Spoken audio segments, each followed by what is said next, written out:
fayadha'u 'alaihi kanafahu wa yasturuh. Sesungguhnya Allah tabaraka wa ta'ala akan mendekatkan seorang mukmin pada saat hari berhisab, di mana semua hadir, yang pernah hidup di dunia hadir, malaikat-malaikat Allah hadir. Wa ja'a rabbuka wal malaku saffan saffa, dan Rabbmu datang, malaikat sudah berbaris-baris. Pada hari itu dipanggil satu persatu, satu persatu dipanggil menghadap Allah. Ini dia makna menghadap Allah, untuk dihisab oleh Allah. Nabi mengatakan, innallaha yudnil mu'min, Allah mendekatkan orang mukmin, wa yadha'u 'alaihi kanafah, dan meletakkan penutupnya, tirai pembatas, yasturuhu, yang akan menutup mukmin itu, sehingga hanya ada dia dan Rabbnya. Apa yang Allah katakan kepada mukmin, penduduk mahsyar tidak ada yang tahu.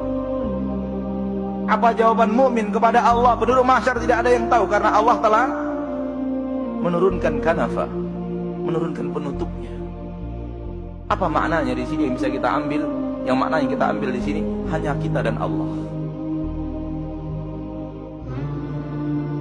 Maka latihanlah untuk hanya antum dan Allah, hanya antum dan Allah. Latihan untuk mencari waktu untuk beribadah yang ada hanya antum dan Allah.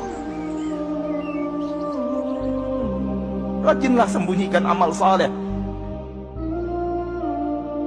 Rajinlah salat tahajud di malam hari, karena ketika antum tahajud hanya ada antum dan Allah, di mana semua manusia tidak tahu apa yang antum kerjakan. Rajin baca Al-Quran di kesendirian. Semangat membaca Al-Quran ketika sendiri. Ketika antum sendiri, hanya antum dan Allah. Ada saatnya nanti di akhirat hanya antum dan Allah. Maka latihan di dunia, saudaraku. Jangan kita hanya beramal ketika ada orang. Setelah orang tidak ada, kita pun tinggalkan amal itu. Kalau ataupun kita kerjakan amal di saat orang tidak ada, kita bermalas-malasan. Tidak seperti semangat kita ketika ada orang lain. Latihanlah, perbanyaklah amalan yang hanya antum dan Allah, agar ketika nanti dipanggil menghadap Allah, Allah turunkan kanaf. Karena kita sudah rajin di dunia menghadapnya sendiri, maka ia panggil kita pun sendiri. Kemudian Allah berkata kepadanya, ata'rifu dzamba kadza, apakah engkau tahu dosamu yang ini? Ata'rifu dzamba kadza, apakah kamu tahu dosamu yang ini? Allah sebut dosa-dosa kita, saudaraku. Allah yang menyebutnya kepada kita, tidak menunggu laporan malaikat. Apakah kamu pernah melakukan ini?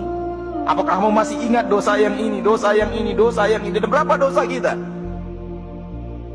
Berapa kita sudah melakukan maksiat kepada Allah? Fayaqul, ketika itu dia, seorang mukmin mengatakan, na'am ay Rabbi, benar wahai Rabbku, benar wahai Rabbku. Setiap Allah mengatakan, bukankah engkau melakukan dosa ini? Orang mukmin menjawab, benar wahai Rabbku, benar wahai Rabbku. Hatta idza qarrarahu bidzunubihi, sehingga dia, ketika dia telah menyampaikan dan mengakui dosa-dosanya, wa ra'a fi nafsihi annahu halak, dan dia sudah yakin dan merasa di dalam dirinya dia akan hancur dan binasa. Kenapa? Karena terlalu banyak dosa yang Allah sebutkan kepadanya. Terlalu banyak dosa kita yang disebut oleh Allah. Kalau ini adalah nasib kita, maka orang mukmin merasa dirinya sudah hancur.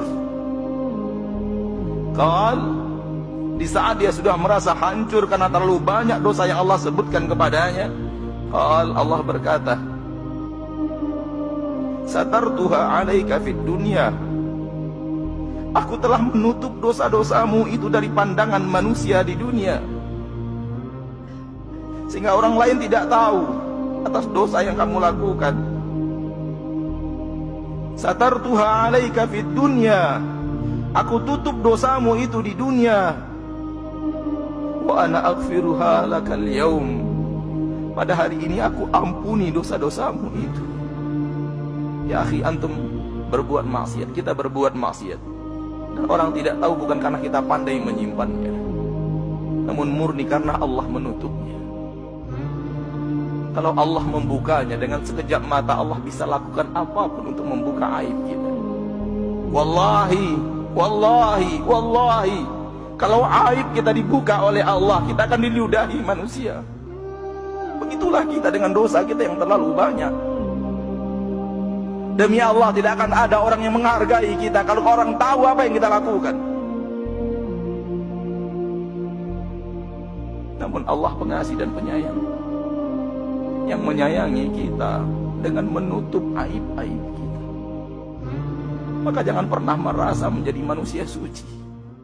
Jujurlah kepada diri antum dan jujurlah kepada Allah apa yang telah antum lakukan. Jujur kepada diri sendiri apa yang telah kita lakukan. Dan bagaimana kalau yang kita lakukan itu orang tahu, Allah bukakan. Demi Allah, kita tidak tahu di mana mata kita ini harus, kemana wajah kita harus kita sembunyikan. Karenanya di akhirat kelak, orang yang selalu menghadap Allah di kesendirian dan minta ampun, minta maaf kepada Rabb-Nya, mereka lah yang akan mendapatkan apa yang dikatakan Rasulullah SAW dalam hadis yang sahih dari Imam Bukhari dan Muslim ini. Allah panggil menghadap, Allah turunkan penutup, hanya Dia dan Rabb-Nya. Hanya Dia dan Rabb-Nya. Ya akhi, rajin-rajinlah antum melakukan amalan, hanya antum dan Rabb antum, yang lain tidak ada. Istri tidak ada, anak tidak ada, saudara tidak ada, sahabat tidak ada. Tak ada manusia kecuali hanya anda dan Allah. Supaya di akhirat itu yang Allah akan lakukan kepada kita. Rajin-rajinlah minta ampun di dunia, supaya di akhirat benar-benar ketika kita minta maaf kepada Allah, Allah maafkan dosa dan kesalahan kita. Nabi melanjutkan, wa ammal kafir, adapun orang kafir, wal munafiqun, dan orang-orang munafik, fayaqulul ashhad, berkata saksi-saksi, mereka tidak diturunkan penutup, dikata saksi-saksi, haula'i alladziina kadzabu ala rabbihim, mereka orang-orang yang telah mendustakan Rabb mereka. Ala la'natullahi 'alal zalimin, ketahuilah bahwa laknat Allah untuk orang-orang yang zalim. Orang zalim, orang musyrik, orang kafir, orang munafik, yang benar-benar munafik, tidak diturunkan penutup. Allah menyampaikan kepadanya dosa-dosanya di hadapan orang ramai. Dan bukan orang ramai seramai ini, dari mulai manusia pertama Nabi Adam sampai manusia terakhir yang mati dengan datangnya hari kiamat. Mau kita letakkan di mana wajah kita ketika itu?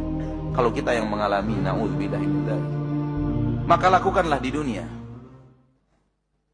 Lakukan di dunia. Sebelum saatnya kita ingin melakukan, namun tidak ada kesempatan untuk melakukan.